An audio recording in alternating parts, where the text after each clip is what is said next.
There's a decent chance you ate at least 3 of these today. Not junk food you already know is bad. Ordinary things. Things sitting in most kitchens right now.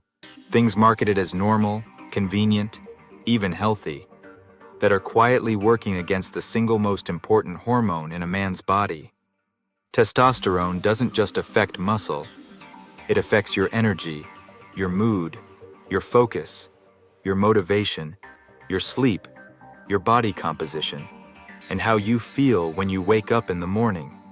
When it drifts down, most men don't notice a dramatic event. They just slowly feel flatter, less driven, more tired, and they assume it's just age. Some of it is age, but a significant part of it is daily input. What you eat every single day, for years. In the next 8 minutes, I'll go through 5 foods that work against your hormones, exactly what the science actually says about each one, including where the internet massively exaggerates, and what to eat instead.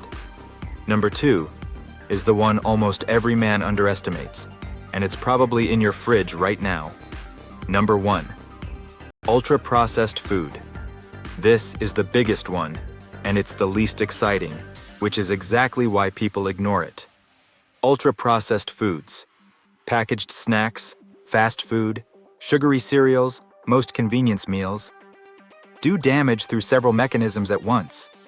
They're engineered to be overconsumed, they're calorie-dense, and they drive fat gain.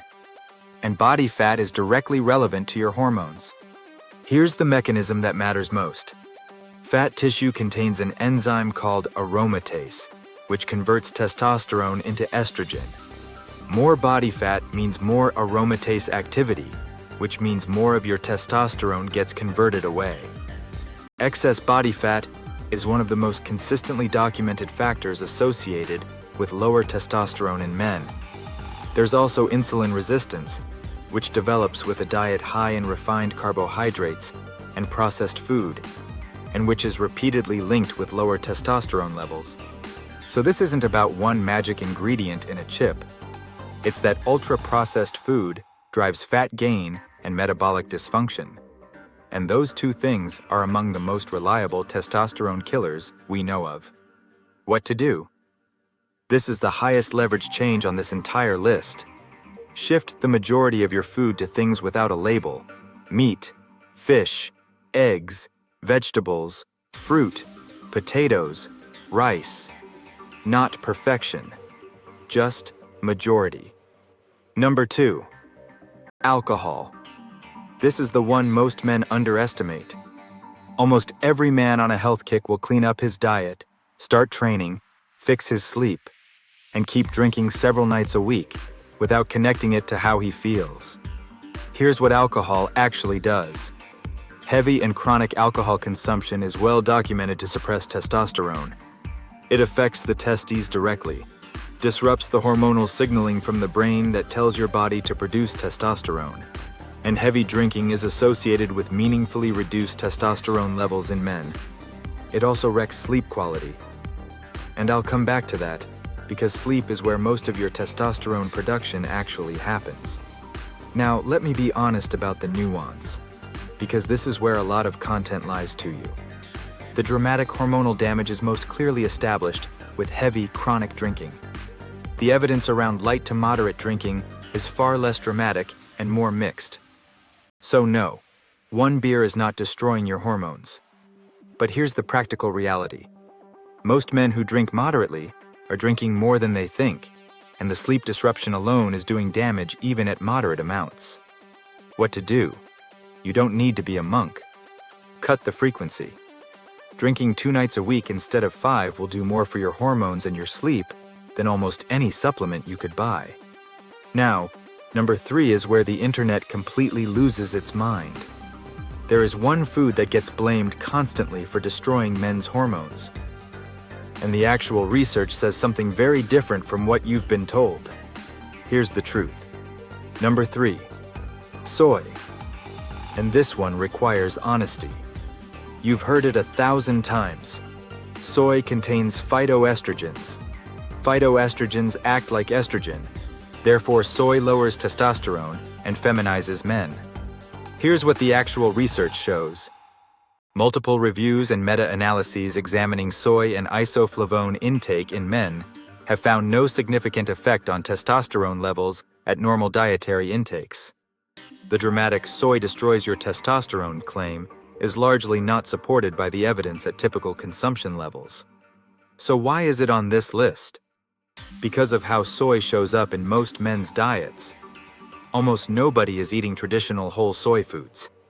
They're eating soy as an ingredient inside ultra-processed products, processed meat substitutes, packaged snacks, cheap fried food, industrial baked goods. The problem in those foods isn't the soy. It's everything else that comes with it. That's the honest version. Whole soy foods in normal amounts are not the villain the internet claims. But soy as a marker of a highly processed diet is a real signal worth paying attention to. What to do? Stop fearing tofu or edamame. Do pay attention when soy protein isolate shows up on an ingredients list next to 12 other things you can't pronounce. That's a processed food problem, not a soy problem. Number 4. Sugar and refined carbohydrates. This one has a direct, measurable, short-term effect that surprises people. Research has shown that consuming a large glucose load can produce a temporary drop in testosterone levels in men, lasting a couple of hours after the sugar hit. One high-sugar meal produces a real, measurable dip. Now, a temporary dip after one meal isn't a catastrophe. The problem is what happens when you do it 4 or 5 times a day, every day, for years. Sugary coffee in the morning, pastry mid-morning, soda at lunch, dessert at night. You're spending a large portion of your life in that suppressed state. Then add the longer-term mechanism. Chronically high sugar and refined carb intake drives insulin resistance and fat gain, and both of those are strongly associated with lower testosterone. It's the same aromatase pathway from food number 1. What to do? The biggest single win is liquid sugar. Sodas, energy drinks, sweetened coffee. These deliver the fastest, largest glucose hits with zero satiety. Cutting liquid sugar alone will do more than any testosterone-boosting supplement on the market. And the 5th one is the one that almost nobody thinks of as food at all, because it isn't the food itself. It's what's around it. And it's in nearly every kitchen in the developed world. Number 5. The packaging and the plastic your food lives in. Certain industrial chemicals used in plastics and food packaging, most famously BPA and phthalates, are classified as endocrine disruptors, meaning they can interfere with the body's hormonal signaling. Research has associated exposure to these compounds with adverse effects on male reproductive hormones, and some occupational studies have found associations between high exposure and reduced testosterone. Let me be honest about the strength of this one too. Much of the research involves higher exposure levels than the average person encounters, and the science on everyday low-level exposure is still developing. This is not, your water bottle is castrating you, but the practical takeaway is easy, free, and has essentially no downside. And it's this. Heat is the amplifier. Heating food in plastic containers is one of the most avoidable exposure routes there is. What to do? Don't microwave food in plastic. Transfer it to glass or ceramic first. Don't leave plastic bottles baking in a hot car. Use glass or stainless steel for hot liquids. That's it. 5 seconds of behavior change that removes the most concentrated exposure route. So let's put this together, because the ranking matters more than the list. If you did nothing else from this video, do these in order. Cut liquid sugar. Reduce ultra-processed food so most of what you eat has no ingredients label. Cut drinking frequency. Stop heating food in plastic. And stop worrying about tofu. Notice what's actually going on here. 4 of the 5 come back to the same 2 mechanisms: body fat and insulin resistance. That's it. That's the core of dietary testosterone damage. It's not exotic. It's not about one secret ingredient. It's about the metabolic state you keep your body in, every day, for years. And that's the good news, honestly. It means you don't need a special protocol or an expensive supplement stack. The single most effective dietary intervention for testosterone is getting your body composition and metabolic health in order. And everything on this list is just a lever on those two things. One more honest note. Diet matters, but it is not the whole picture. Sleep, training, stress, and body fat all matter enormously.